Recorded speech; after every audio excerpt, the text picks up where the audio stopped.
will have an existential shock. A Type 1 civilization has the power of an entire planet. They control the weather. They mine the oceans. They control volcanoes. They control earthquakes. We are now witnessing the greatest transition in the history of the human race. Transition from Type 0 to Type 1. The generation now alive is privileged to see the birth pangs of the birth of a new civilization. And Venezuelan leader Hugo Chavez has once again accused the United States of playing God. But this time it's Haiti's disastrous earthquake that he thinks the U.S. was behind. Spanish newspaper ABC quotes Chavez as saying that the U.S. Navy launched a weapon capable of inducing a powerful earthquake off the shore of Haiti. He adds that this time it was only a drill, and the final target is destroying and taking over Iran. The existence of a tectonic weapon has never been proved, but its use is often suspected. Last year, I confronted Heizo Takenaka, the former Japanese finance minister, over why he handed over control of the Japanese financial system to a group of American and European oligarchs. He and his envoy told me that it was because Japan had been threatened by an earthquake machine.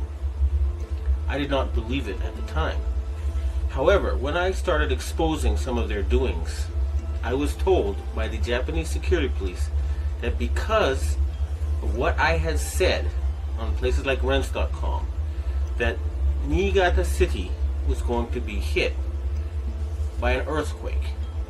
2 days later, Japan's largest nuclear reactor was the exact epicenter of 2 earthquakes, both 6.8 in magnitude. Japan just had a very, very friendly summit meeting with China where the emperor met the Chinese leader 3 times. There is a possibility a part of Japan will sink. It will not be an accident. It will be created by the world government. Tonight, breaking news, Japan's tsunami disaster. A huge quake triggers chaos as people flee swaying buildings and city fires.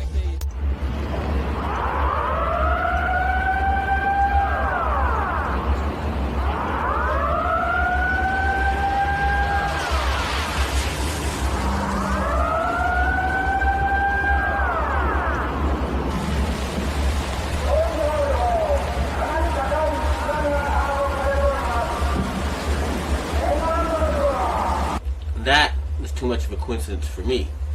So I started doing research and found out about HAARP, H-A-A-R-P. And I realized that they really did know how to make earthquakes.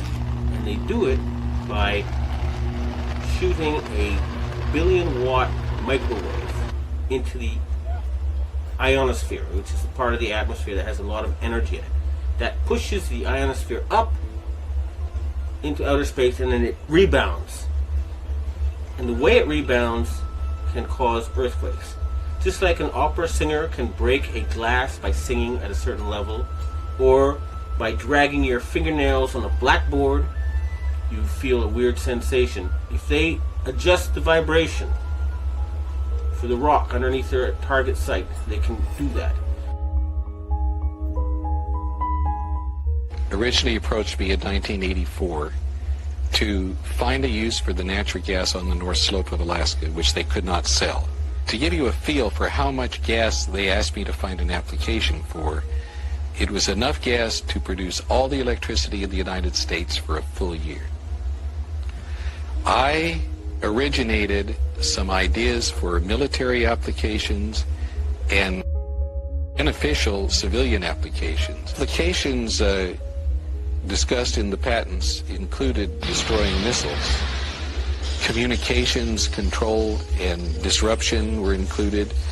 There were some other ideas both to possibly modify weather and finally to lift a portion of the upper atmosphere further out into space. I chose what's called a phased array antenna for the patents because it can be aimed. Picture holding your microwave oven in your hands with the door open. Then you can move it around and send those microwaves different directions. And for these applications where I wanted precise control of where the power was, I felt that was the best type of antenna to use.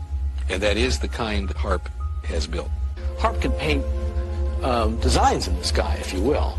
You know, it can take the beam and move it in any pattern that the scientist who's doing an experiment might want to do.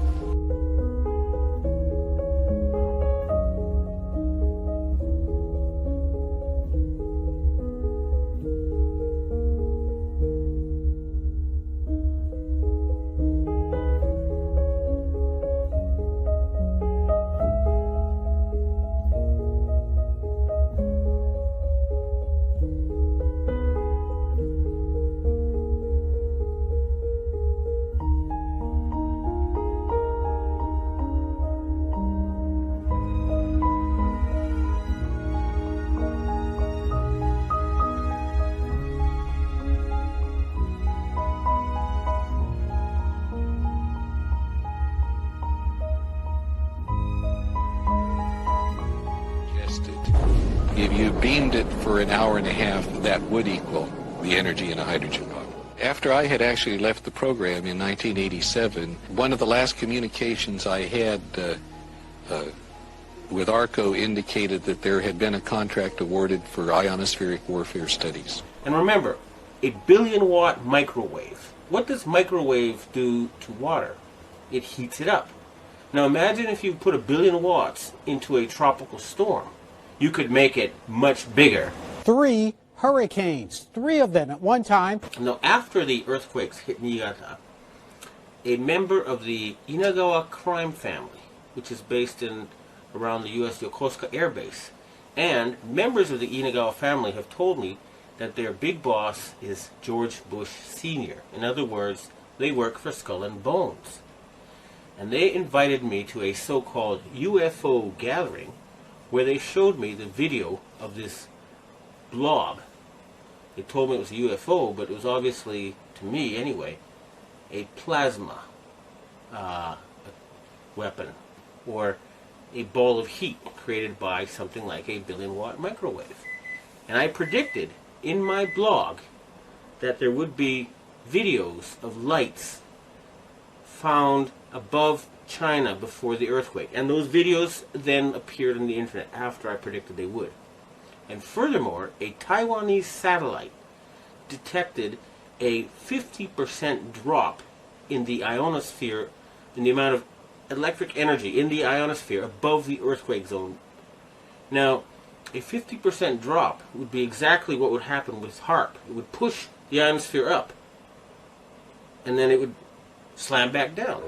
The instant that we energized it, there was between a 4 and 4.5 on the Richter scale earthquake that occurred.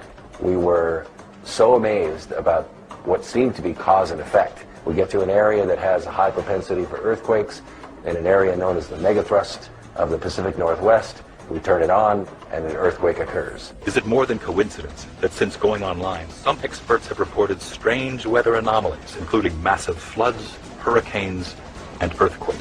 HAARP went online in 1994, and construction continued until 2007. There are reportedly a total of 5 known ionospheric heaters, including HAARP, in the world today. There are possibly 20 other ionospheric heaters in existence all over the world. Forever restless and untethered by concerns of practicality and marketability, Tesla's mind spawned a vast miscellany of odd inventions. Many of these were never developed beyond the concept stage, and the ideas seemed to grow markedly weirder in the final years of Tesla's life. Invention was normally a deliberate process for Tesla, his every intention and goal fully formed before he and his crew lifted a finger. But there were times when he stumbled upon a new discovery by mistake. Tesla performed his first experiments with resonance technology at his New York laboratory by firing up a small oscillator, which caused a minor amount of vibration. Suddenly, an alarmed squad of police officers stormed into the lab, demanding that Tesla stop at once. Manhattan was shaking for miles around. Tesla had not taken into account how resonance waves grow stronger the further they travel from their source. He had unintentionally created what became known as Tesla's earthquake machine.